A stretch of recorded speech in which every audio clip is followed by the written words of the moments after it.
Okay, so I'm going to do a very quick demo of all the features in BrowSEO. I'm going to try and keep it as quick as possible. The first thing you want to do is open up a project. This project is going to have all of the information that's used, as you can see over here on the left. All this information is going to be used for each project, each persona. So you fill out the name, the proxies, the first name, last name, phone number, username, email, password, so that you've got everything stored in one place. You never have to go anywhere else and look for them, right? That's it. And then you save. That gets saved as a new project on the side here. And then the next thing you want to do is organize that. So you create a new folder. Now, I'm not going to create a new folder. I did that before over here. Demo test. I did a webinar the other day. So demo test feature webby. So we created that. You want to get rid of that? Just delete it. Okay, so that's where you want to get started. You want to get started with opening up new projects and then organizing them with the folders. Then if you've got PBNs that you want to import, or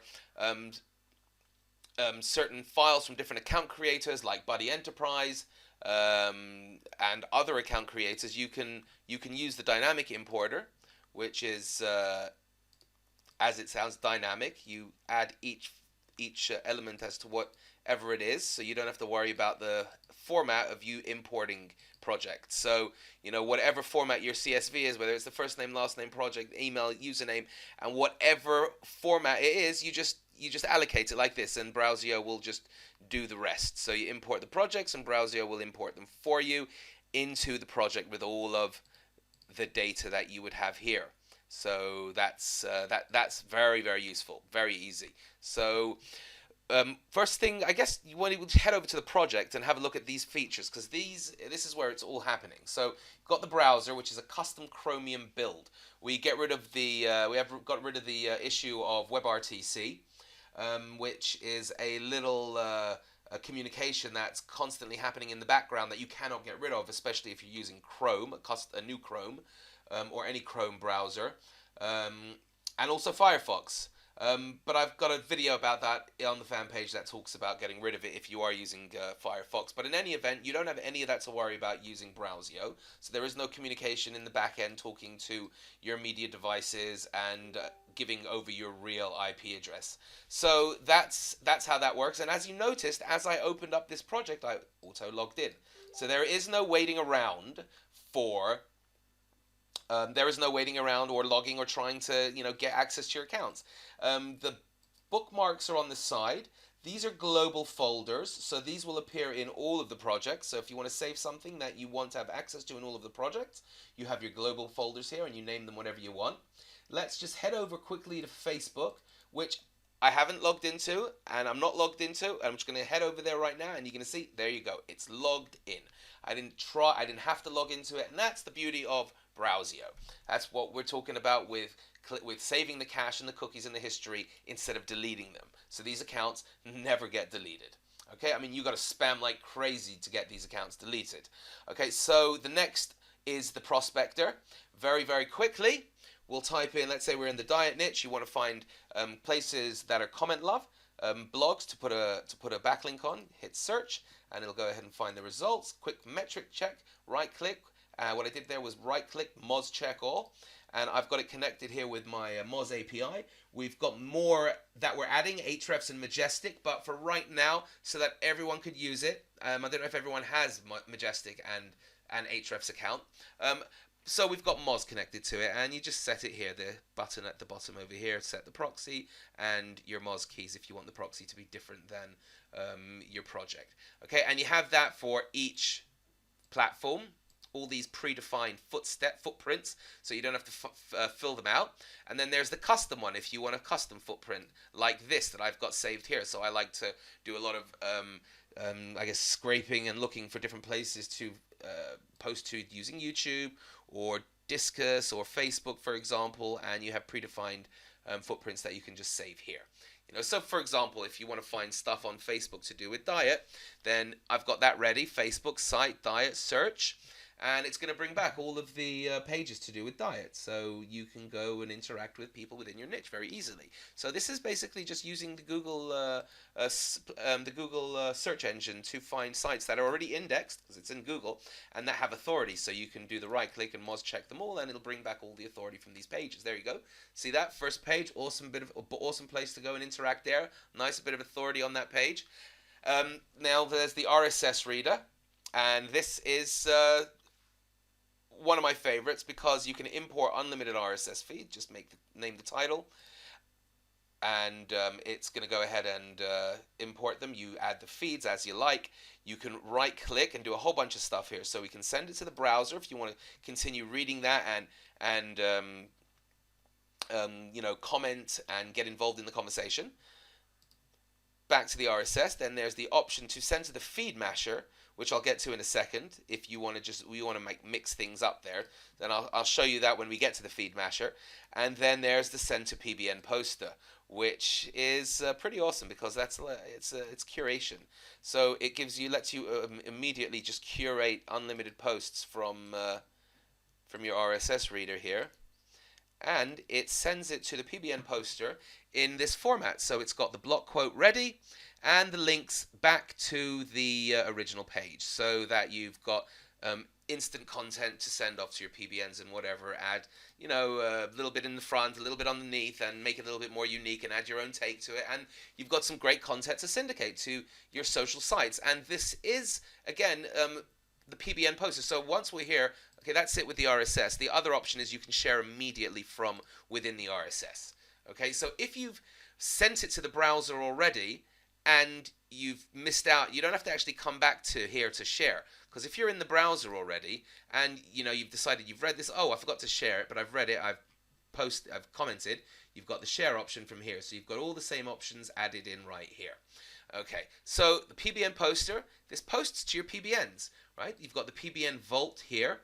You just refresh and you'll get you'll have all of the sites, all of the pages, all of the sites that you can post to appear here.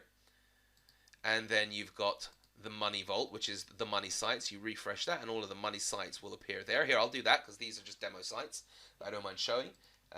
This is, for example, get the Moz rank, where it's a new site, this one, so it's not going to have any Moz rank that. But well, let's just see anyway, and then we can get the Moz rank for this, and then the Moz rank for that one. I wonder what it is. Probably 0. Ooh, look at that. That's a brand new site. Okay, so there you go. Now, this is something that we can do, and the reason why it's got that domain authority already and page authority is because I've been pointing some really good social sites to it. So you can see that even though there's no follow from the Facebook pages and these other Tumblr blogs, and a lot of them are no follow. Tumblr actually is follow, I believe, but a lot of them like YouTube and Facebook and Google Plus are no follow. You still do get that authority, and then the backlink history will show you exactly where you've posted to from within the PBN, and it gives you this awesome pie chart that just allows you to really just see exactly what's posted where, so that you never over optimize again. So these are the anchors, there's a URL, check this out, URL, click here, then you've got all of the anchors here, and you can copy the information from here and use it for wherever you want to, whatever you want to do with it. Okay, so that's how that works with the PBN. Onto the feed masher.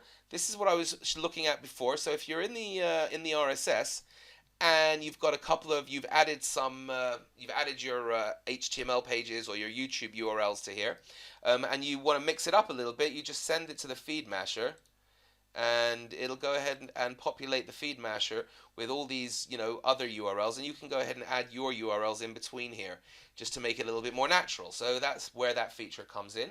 And what this does here is this creates RSS feeds from static HTML pages, and it allows you to then syndicate those RSS feeds to RSS directories. And it hosts, what you do is when you mash it, it sends it off to our servers, and it creates an RSS directory, an RSS feed for you. So here, I'll show you. We'll create one right now. So we'll send to the feed masher, send to feed masher, send to feed masher. I'm going to call this test because we can then delete it after. I'll show you. It's totally editable. Pretty awesome stuff, actually. And we're going to add this in, whatever, comedy, and then mash it. And what it's doing right now is going out to our servers, and it will also connect to your servers as well. It's a custom solution that sits on our servers, or it can sit on your servers. This really is entirely up to you. It can do both, right? And it brings you back these URLs. So this one here, you know, I'm going to open it up in Firefox because, you know, Chrome doesn't show the actual the design.